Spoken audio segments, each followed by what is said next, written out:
Hello, feminine explorers. This is Jonita D'Souza, and I thought of quickly coming in to talk to you about one of the things that came up with a client call that I had. I just finished a Skype chat with one of the beautiful sisters, my client, who lives in Australia, and this beautiful sister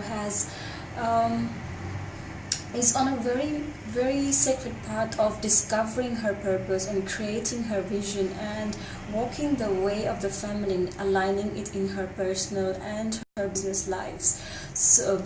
So we had a very interesting chat, and what she spoke to me about, one of the concerns that she had is something that all of us face each and every day probably, and especially if we are beginning to embody our vision, our desires, our dreams, self-care even.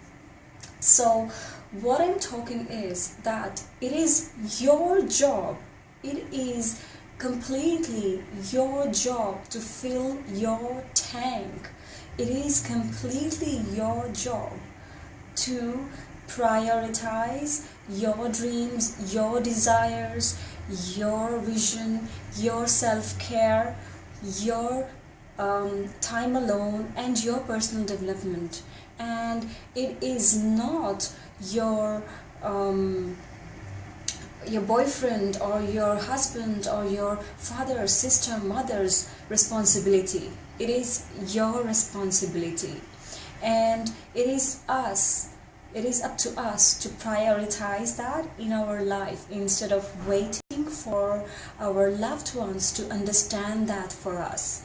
And I know, and I've been there, that when you start this new journey of discovering yourself, you usually feel lonely and you want to engage your loved ones because you are excited about the discoveries that you are making for yourself.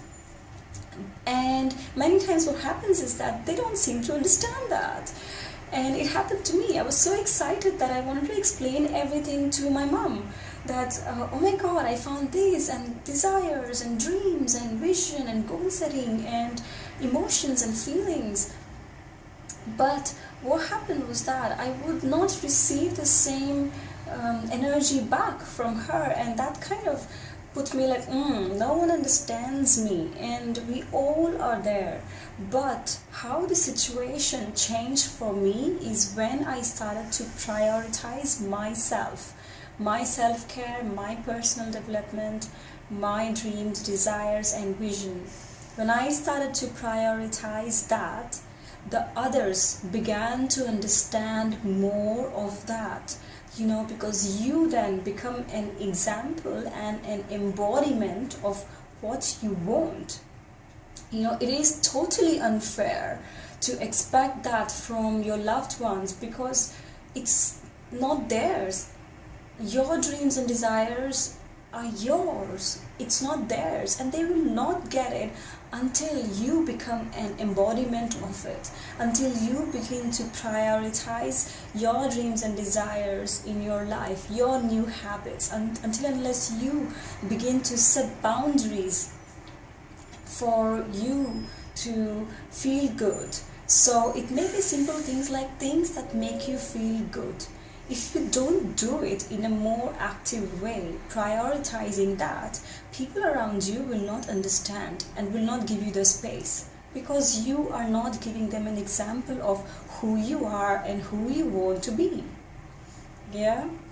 So I feel that I've been like that in the past, and if you feel resentful towards your loved ones that they don't understand you, they don't get you, they don't support you, it is quite an unfair thing to think, because your loved ones love you and they want to understand you, they want to be there for you, they want to help you. But first you need to become the embodiment of what you expect from them. If you expect a lot of love from them, then are you actually giving that to yourself first?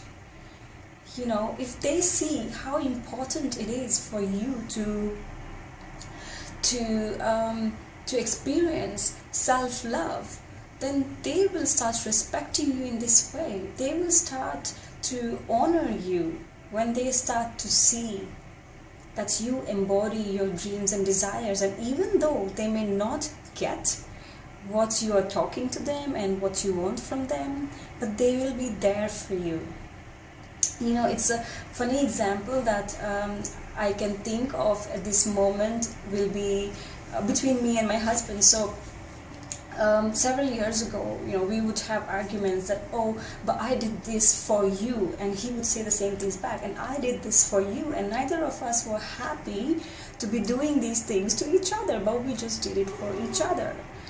And the reality was that I did the thing for him because I wanted to do it, because I wanted to seek approval, and I did it for him, not because he forced me to do it.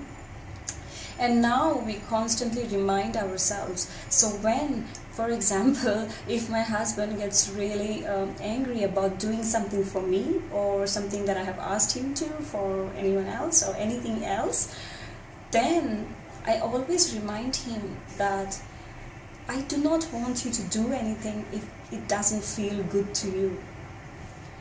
And when I remind him that, this sets the bar for him, because he knows that I am prioritizing my value here, because he knows that I will not do anything that I don't feel good about in my heart.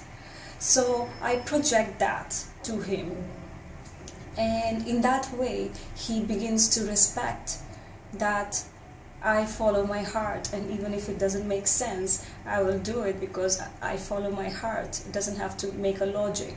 So this is a small example of how we change the dynamics around understanding each other in the relationship.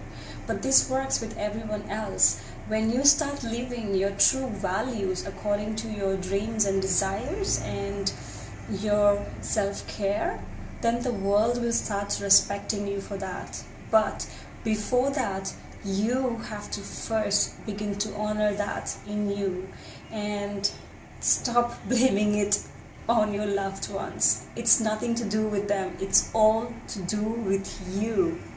And I know it's a big topic. It's setting boundaries and living with compassion is all a big topic around this, and I will be going deeper into it in the new year. Lots of new things to come.